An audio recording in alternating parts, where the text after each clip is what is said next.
जगत को भेदभाव से नहीं अभेद भाव से देखो। जिसकी बुद्धि में भेद है उसके मन में भी भेद है। भेद विकार वासना को जन्म देता है। ज्ञानी सभी को अभेद भाव से देखते हैं। अनेक में एक का अनुभव करना ही तो ज्ञान है। मूल्य आकार की अपेक्षा मूलभूत वस्तु का अधिक है। मूल्य सुवर्ण का है, आभूषण विशेष के आकार का नहीं। एक महात्मा के पास सुवर्ण में से बनाए हुए एक गणपति थे और सोने का ही एक चूहा भी था।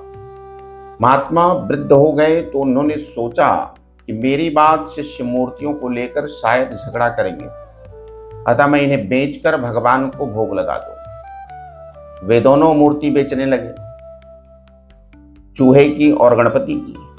गणपति की मूर्ति 2 तोले सोने की और चूहे की 11 तोले सोने की। सुनार गणपति की मूर्ति से चूहे की मूर्ति का दाम अधिक देने लगा। महात्मा ने आश्चर्य से पूछा, अरे भैया, गणपति तो देव हैं और चूहा तो जंतु, फिर भी तुम गणपति की मूर्ति का दाम कम क्यों दे रहे हो? सुनार ने कहा, कीमत तो मैं सोने की दे रहा हूं, देव या चूहे की नहीं। ज्ञानी पुरुष आकार पर ध्यान नहीं देते, वे तो सृष्टि को निर्विकार भाव से देखते हैं। आकार से विकार उत्पन्न होता है। गोरा काला जैसा भेद उत्पन्न होता है। जब तक यह भेद बुद्धि है तब तक विकार वासनाएं भी रहेंगी। अदिति ब्रह्मवृत्ति ब्रह्माकार दृष्टि और वृत्ति प्राप्त होने पर परमात्मा मिलते हैं। सभी में एक ही वस्तु है, एक में से ही अनेक बने हैं। स्वप्नावस्था की भांति जागृतावस्था भी एक से अनेक होते हैं। सभी के मूल में एक ही है, उसी का आकार मन में स्थिर होता है। व्यापारी का मन द्रव्याकार में स्थिर हुआ होता है, सो वह स्वप्न में भी रुपए पैसे ही देखा करता है। इसी प्रकार भक्त की चित्तवृत्ति भगवदाकार बन जाती है। एक ही स्वरूप का बार बार ध्यान करो, बार बार चिंतन करो। पूजा सभी देवी की करो, किंतु ध्यान तो एक प्रभु का ही करो। जिसकी आंखों में सिर्फ पैसा ही है, वह हर स्थान पर केवल पैसा ही देखता है। एक सेठ कश्मीर गया तो वहां उसने गुलाब के पुष्पों का ढेर देखा। उसके मन में यह भाव तो नहीं आया कि इन फूलों में श्री कृष्ण विराजते हैं, किंतु उसके मन में द्रव्य भाव था।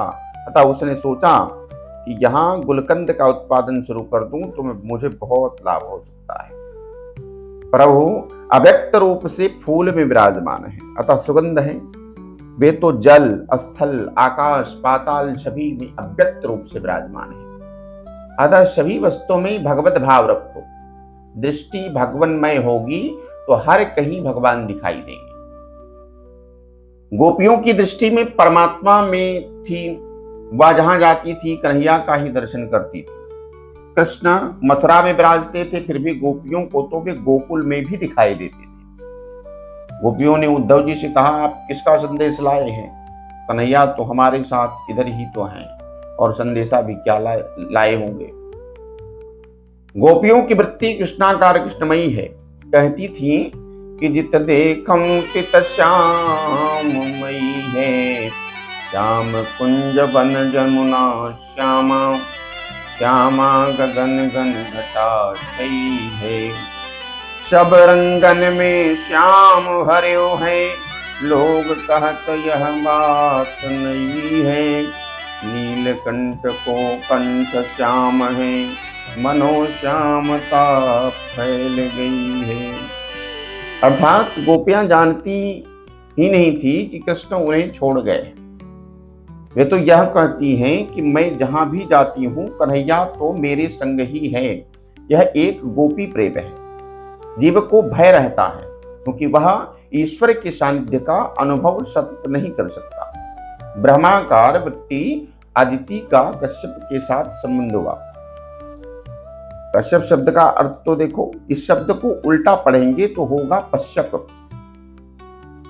देखना अर्थात सभी में एक ईश्वर को देखने वाला ही कश्यप है। इसको उल्टा करें तो पश्यक है। पश्यक मतलब देखना।